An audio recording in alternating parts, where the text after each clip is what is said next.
Yo, what is up everybody? It's your boy Unknown Facts here, back with another video. Today we're diving deep into the lives of 13 of the most dangerous prisoners of all time. We're talking about the kind of individuals who send chills down your spine. Make sure you hit that subscribe button and turn on notifications. You don't want to miss out on the crazy stories we got coming up. Let's do it! First up, we got Charles Manson, the man, the myth, the monster. Born in 1934, Manson's early life was marked by neglect and crime. He spent much of his youth in and out of reform schools and prisons. But it was in the late 1960s that he truly made his mark on history.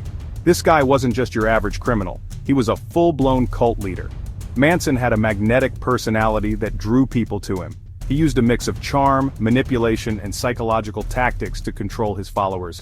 They saw him as a messianic figure, someone who could lead them to a utopian future. Manson had this eerie ability to manipulate people, man. He preached about an impending apocalyptic race war which he called Helter Skelter, borrowing the term from a Beatles song. His followers believed that they would emerge as the new leaders of the world after this chaos. He formed what became known as the Manson family, a group of devoted followers who believed his every word. They lived together at the Spahn Ranch, an old movie set, where Manson exerted total control over their lives. The family was a mix of young men and women, many of whom were disillusioned with society and looking for a sense of belonging. And what did this so-called family do? They committed a series of gruesome murders that shocked the nation. The most infamous of these were the Tate-LaBianca murders in 1969. Actress Sharon Tate, who was 8 months pregnant, and several others were brutally killed in her home. The next night, the LaBianca couple met a similar fate. The Tate-LaBianca murders, man, brutal. The sheer savagery of the crimes left the public in a state of shock and fear. It was a wake-up call to the darker side of the counterculture movement of the 1960s. Manson might not have pulled the trigger himself, but his influence was undeniable. During the trial it became clear that he had orchestrated the murders, directing his followers to carry out his deadly plans. His courtroom antics and bizarre behavior only added to his infamy. He was the mastermind behind it all. Even after his conviction, Manson remained a figure of fascination and horror. He spent the rest of his life in prison, where he continued to attract attention and followers. His legacy is a chilling reminder of the power of manipulation and the dark side of human nature. Next, we got Ted Bundy, the charismatic killer. Bundy was not just any ordinary criminal, he was a master manipulator who used his charm and good looks to deceive everyone around him. His story is one of the most chilling examples of how appearances can be deceiving. This dude was like a real-life Jekyll and Hyde. On one hand, he was the perfect gentleman, always polite and well-spoken. On the other hand, he harbored a monstrous side that was capable of unspeakable horrors. The duality of his nature is what makes his story so terrifying. On the surface, Bundy was charming, intelligent, and downright handsome. He had a magnetic personality that drew people to him. Women found him irresistible, and men admired his confidence and wit. He could easily blend into any social setting, making him appear completely normal. He could have been your lawyer, your doctor, your friend. Bundy was studying law, and had aspirations of a successful career. He volunteered at a crisis hotline where he was known for his empathy and helpfulness. To those who knew him, he seemed like the ideal citizen. But beneath that facade lurked a dark and twisted mind. Bundy had a sinister side that he kept well hidden from the world. His charming exterior was a mask that concealed his true nature. He was a predator who meticulously planned his attacks, always staying one step ahead of the authorities. Bundy was a serial killer who preyed on young women, luring them to their deaths with his disarming personality.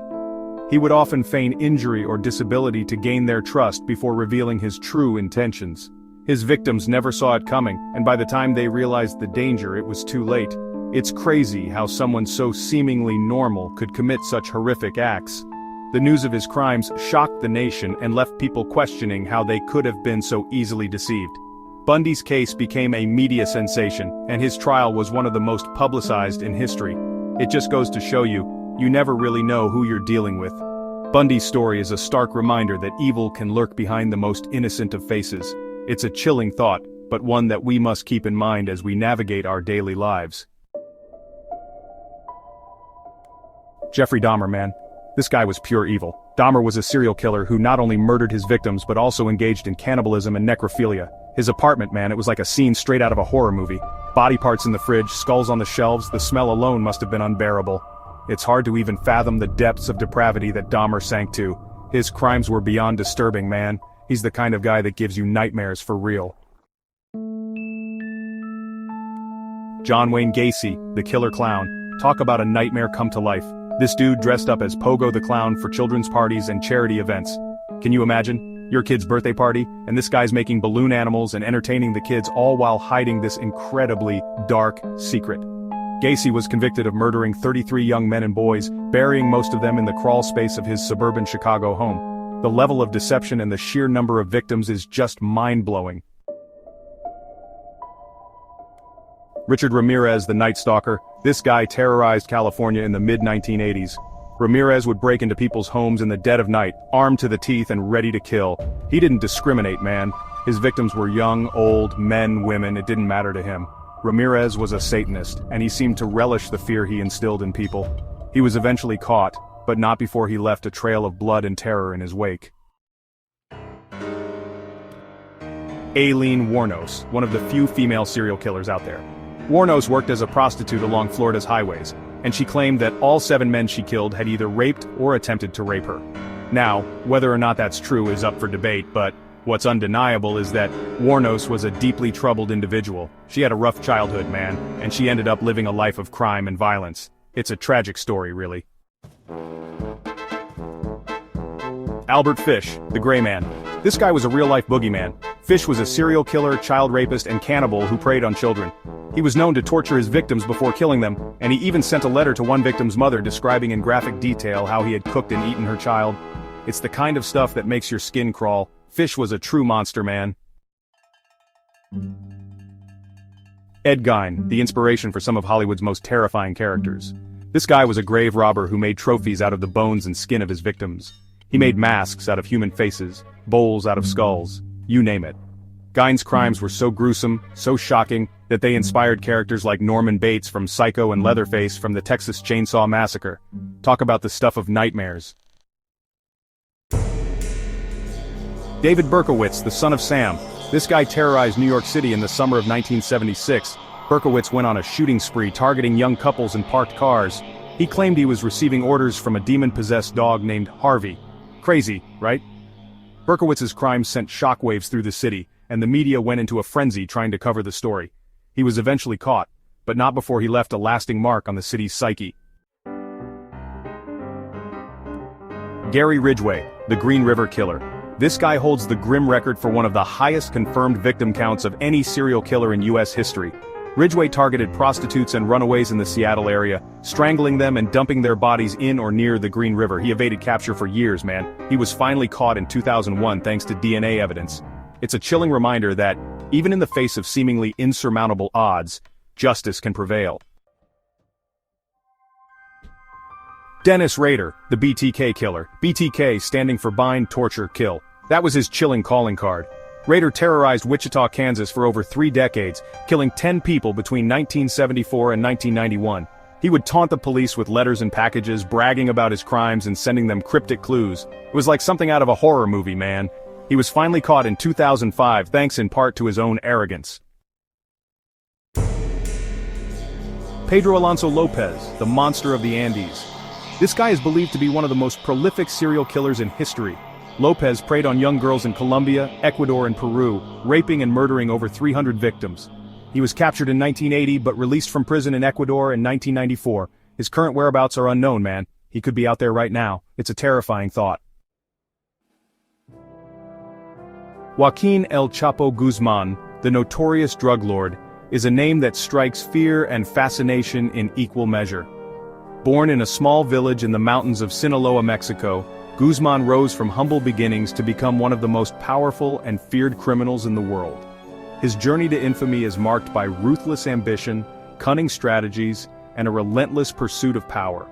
This guy was the leader of the Sinaloa Cartel, one of the most powerful drug trafficking organizations in the world. Under his leadership, the cartel expanded its operations across continents, smuggling vast quantities of drugs into the United States and other countries. The Sinaloa Cartel was not just a drug trafficking organization, it was a well-oiled machine with a complex network of operatives, informants, and enforcers. Guzman was known for his brutality, his vast wealth, and his ability to escape from prison. His reign was marked by extreme violence, with countless lives lost in the brutal turf wars and assassinations orchestrated by his cartel. His wealth was almost unimaginable, with billions of dollars flowing through his hands, funding his operations and buying loyalty. He escaped from a maximum security prison in Mexico in 2001, and then again in 2015.